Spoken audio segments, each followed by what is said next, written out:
తాలు తాలు okay. Good morning. Hello mike check. Good afternoon. Good evening. Okay, ఈరోజు ఎంత బాగుందంటే ఎండ. Nice. Okay, teachers and parents గమనించండి. ఈరోజు నేను కొద్దిగా ఆలస్యంగా వచ్చాను. అయినప్పటికీ కూడా మొట్టమొదటిగా నన్ను ఆకర్షించింది ఏంటో చెప్పమంటారా? జాగ్రత్తగా వినాలి. అందరూ వింటలేదుగా మరి. నానా, వాలంటీర్స్ ఎక్కడ ఉన్నారండి? ఓకే, మీరు వీళ్ళని గమనించాలండి. వాళ్ళకి మీరు బాక్స్ ఇవ్వద్దండి. ఆ బాక్స్ ఇవ్వద్దా? అందరూ వినాలి. నన్ను ఆకర్షించింది ఏంటంటే ప్రతి సంవత్సరం కంటే ఈ సంవత్సరం పిల్లలు స్కిట్ డ్యాన్స్ చేసే పిల్లలు చాలా బాగా రెడీ అయ్యారు.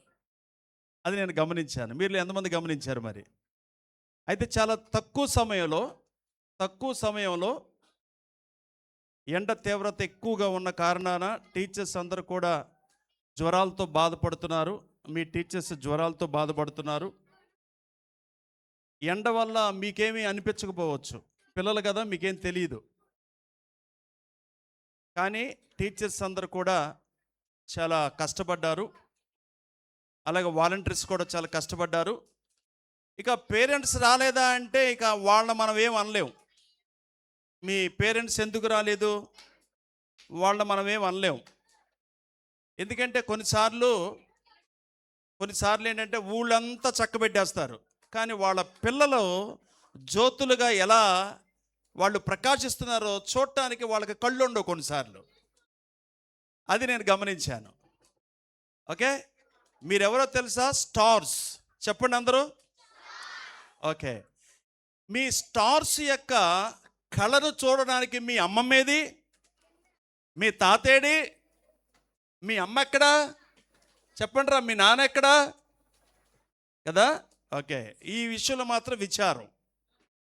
అందుకే దేవుడు కొద్దిగా మాకు అవగాహన కలగజేసి భోజనాలు వండొద్దని చెప్పాడు. వండితే వేస్ట్ అయిపోయాయి. భయంకరమైన ఎండ, మధ్యాహ్నం 1 గంట నుంచి కష్టపడేవాళ్ళు కష్టపడతారు, ఆఖరిలో ఇంకా కష్టం ఉంటుంది. కాబట్టి మీకు ఈ సంవత్సరం అదొక్కటే ఆపి ఈ తక్కువ సమయంలో ముగించాలని నిర్ణయించుకోవడం జరిగింది. సరే, ఎంత నేను మాట్లాడినా మీరు మాట్లాడదానే ఉంటారు అన్న విషయం నాకు అర్థమైంది. ఓకేనా? కొంతమంది నవ్వట్లేదేంటి? ఓకే, ఈ సంవత్సరం ప్రత్యేకంగా దేవుడు మీకు ఇచ్చిన మంచి అంశం ఏంటో తెలుసా? జ్ఞానం. ఇంగ్లీష్లో ఏమంటారు జ్ఞానంని? నాలెడ్జ్. Very good.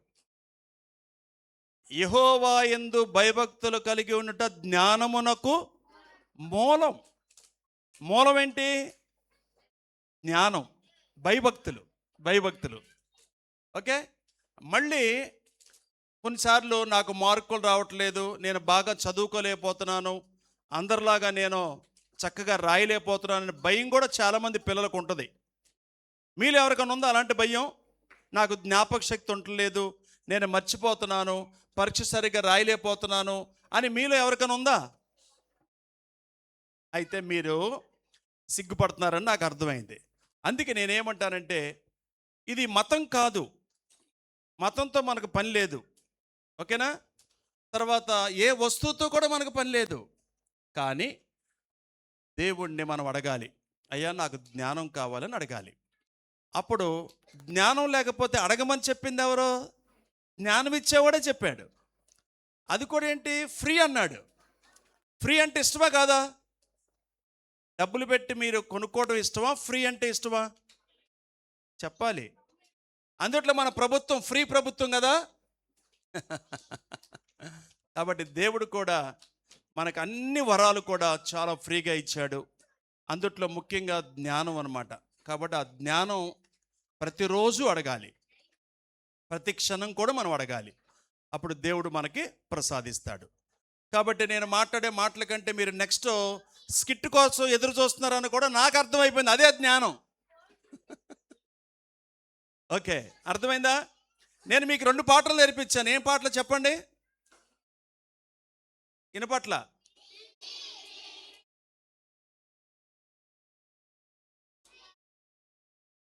ఓకే, ఒకటి. ఇంకో పాట. ఏసన్నా నీకన్నా లోకమందు ఎవరన్నా మంచి స్నేహితుడు, మంచి స్నేహితుడు. ఓకే, మంచి స్నేహితులుగా మనం ఉన్నప్పుడు మనకు దేవుడు జ్ఞానం ఇస్తాడు. జ్ఞానం ఇచ్చినప్పుడు చదువులో మనం ముందుకు వెళ్ళొచ్చు, అలాగే కాలేజీలో ముందుకు వెళ్ళొచ్చు, ఉద్యోగంలో ముందుకు వెళ్ళొచ్చు, వ్యాపారంలో ముందుకు వెళ్ళొచ్చు, అన్నిట్లో కూడా మనం ముందుకు వెళ్ళొచ్చు అని మీకు తెలియజేస్తూ నా మాటలు ముగిస్తున్నాను. నాకు అవకాశం ఇచ్చిన టీచర్స్కి వందనాలు. ఆ పేరెంట్స్ అందరికి కూడా ఒక చిన్న మనవి, మీరు చాలా కష్టపడి వచ్చారు. ఓకేనా? చాలా కష్టపడి వచ్చారు. అయితే మా కోసం రాలేదు, అది గుర్తుపెట్టుకోండి. మీ పిల్లలు ఏం నేర్చుకున్నారు, మీ పిల్లలు ఏమి చేయబోతున్నారో చూడటానికి మీరు వచ్చారు. చాలా సంతోషం. నేను అభినందిస్తున్నాను వాలంటీర్స్ని, అలాగే టీచర్స్ని, అలాగే ప్రతిరోజు కూడా పిల్లలకు ఆహారం అందించినటువంటి పేరెంట్స్ కూడా ప్రత్యేకమైన ధన్యవాదాలు తెలియజేస్తూ నేను మరి స్టేజ్ దిగిపోనా? చెప్పరే, అబద్ధాలు చెబుతున్నారా మీరు? ఓకే, రండి.